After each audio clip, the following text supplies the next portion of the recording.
Throughout history, people have had to stand up and demand that they be treated fairly. They have fought for equal rights for themselves and for others. Rights are things that a person should have. Equal rights are those rights that everybody should have. You have to be very brave to stand up for what you believe in. Over the next couple weeks, you will find out about 7 people who took a stand against inequality and demanded certain rights. The word inequality means that different people or different groups are not treated the same, so one of the groups is not being treated fairly. You will discover that most of these people lived a long time ago, but what they achieved affects us today. They made the world a much fairer place. They fought for equal rights for everyone. One of the types or categories of rights people have is called civil rights. Civil rights are those rights the government gives to people. Civil rights in the United States include freedom of speech, the right to vote, and protection from discrimination. Discrimination is when someone is treated unfairly because of things like their religion or the color of their skin. Civil rights also include the right to be treated equally under the law. Different countries have different ideas about civil rights, but the people in this domain all lived in the United States, so you will learn more about the struggle for civil rights in this country. There is another category of rights you will hear about called human rights. Human rights are those believed to belong to all people simply because we are people.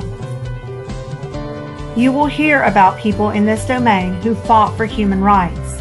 Many of the people in these stories that follow had to fight for some of the rights we now take for granted. To take something for granted means to not think about something, but just assume we've always had it. However, these people did not fight with violence. They fought with words and with peaceful actions. As a result, they changed the world for the better. For a very long time, people weren't protected by any rights at all. For hundreds, even thousands of years, people were at the mercy of those in charge. To be at someone's mercy means you don't have any power over them. You just have to do what they say. Monarchs, such as kings, military leaders, or tribal leaders, governed with an iron fist. If someone rules with an iron fist, do you think they are kind and gentle? Or that they are very strong and strict? Over time, people began to demand some rights. They wanted to select their leaders, they wanted to vote, they wanted to own their own property, and they wanted to worship freely. Eventually, monarchs changed their ways, or they were replaced by elected governments.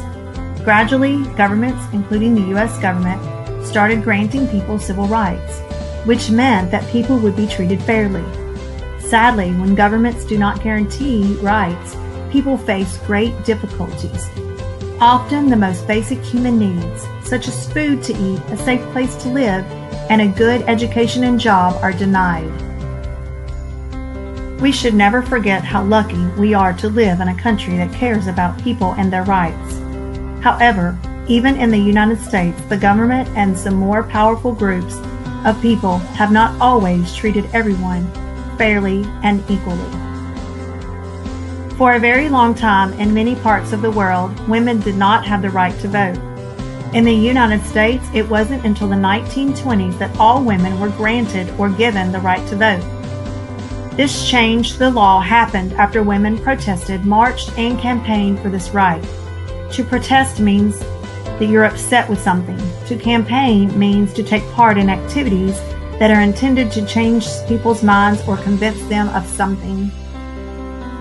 Until the mid-1860s, in parts of the United States, many African Americans were enslaved. What does it mean to be enslaved?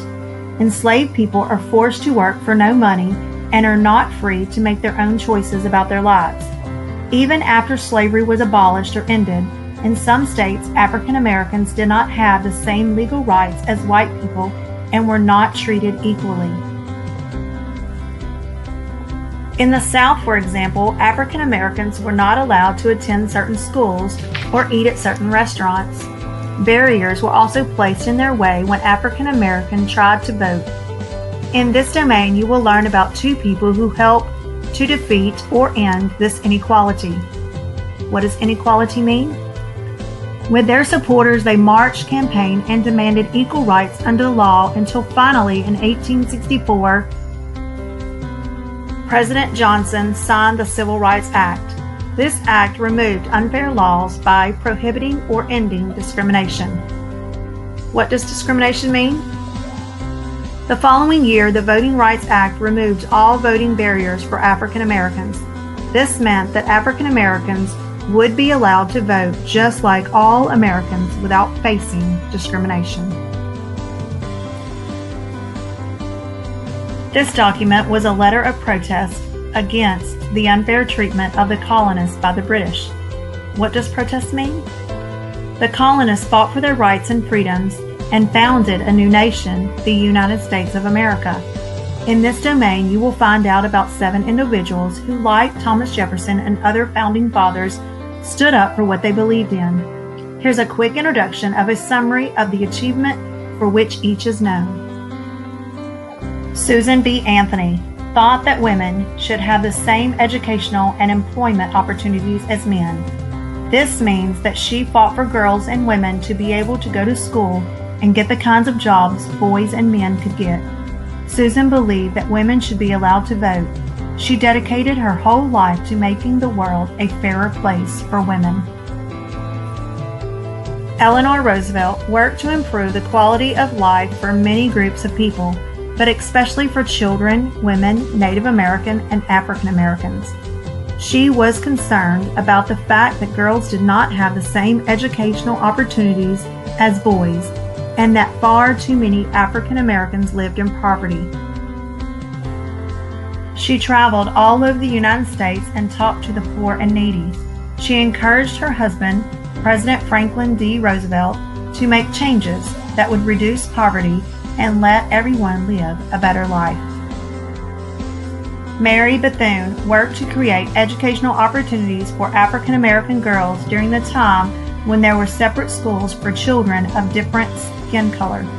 She started a school in Florida that later became a college. Some people in her community did not like what she was doing and tried to stop her. They bullied her, but she would not give up. Eventually, Mary became so successful that the several U.S. presidents sought her advice on how to make this country a fairer place for all. Jackie Robinson was bright, well-educated, and a terrific athlete.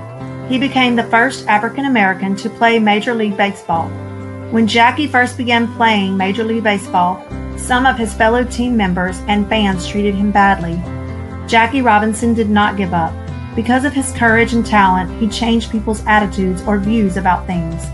Courage is bravery when someone shows when facing dangerous or difficult times. On a cold December evening many years ago, an African American woman named Rosa Parks sat on a crowded bus. When the bus driver asked her to give up her seat to a white man who did not have a seat, she refused. She found the courage to say no. After Rosa was arrested, people came together and decided that they wouldn't ride the Montgomery City bus until everyone had the same rights as white people. This is the beginning of civil rights movement that challenged unfair laws in the South. Martin Luther King Jr. is perhaps the most famous member of the civil rights movement. He believed in bringing about change through nonviolence. Nonviolence is a refusal to take physical action against someone who has treated people badly or unfairly. In 1965, nearly one-half of African Americans lived in poverty, and many experienced discrimination every day. Because of Martin's leadership, the civil rights movement forced change and helped to create opportunities for many people who had experienced discrimination. It became against the law to discriminate against someone because of race, color, religion, or the country in which they were born.